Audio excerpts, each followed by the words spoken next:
বন্ধুরা, এটা ভিয়েতনাম জাম্বুর লঙ্ঘন। এটা আমাদের মিলা এগ্রোতে এবছরই প্রথম ফলন হয়েছে। অনেক ফল সেট হয়েছিল।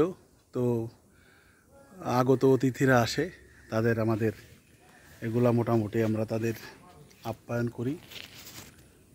এটা খেয়ে দেখে, টেস্ট করে। অনেকেই এই লঙ্ঘনের বাগান করার জন্যে চারার অর্ডার দিচ্ছেন, কিন্তু আমাদের কাছে তো দুঃখের বিষয় চারা নেই। কারণ ভিয়েতনাম জাম্বু অনেকগুলো এনেছিলাম, সবগুলোরই রেজাল্ট ভালো আসেনি।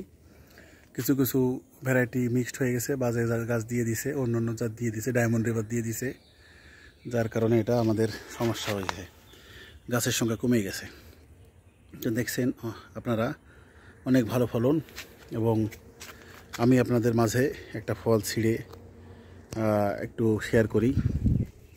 এই ফলটা ভিয়েতনাম জাম্বু লঙ্ঘন। এই যে এখনও পাকেনি, সবুজ, এখনও পাকেনি।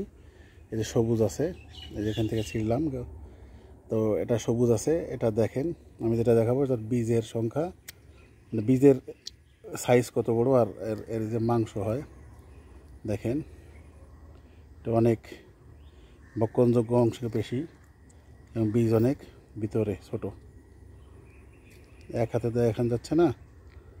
তো দেখুন, এই যে বীজ ছোট। তো মোটামুটি এটা একটা লেট ভ্যারাইটি। এটা লেটেই পাকে, আরও 1 মাস থাকবে গাছে। তো এর বাণিজ্যিক সম্ভাবনা রয়েছে, আরও একটু পরীক্ষা নিরীক্ষা করতে হবে। তো আশা করি এটা বাণিজ্যিকভাবে হবে বাংলাদেশে, এবং ভালো করবে রেজাল্ট। তো সবাই ভালো থাকবেন, সবার জন্য শুভকামনা।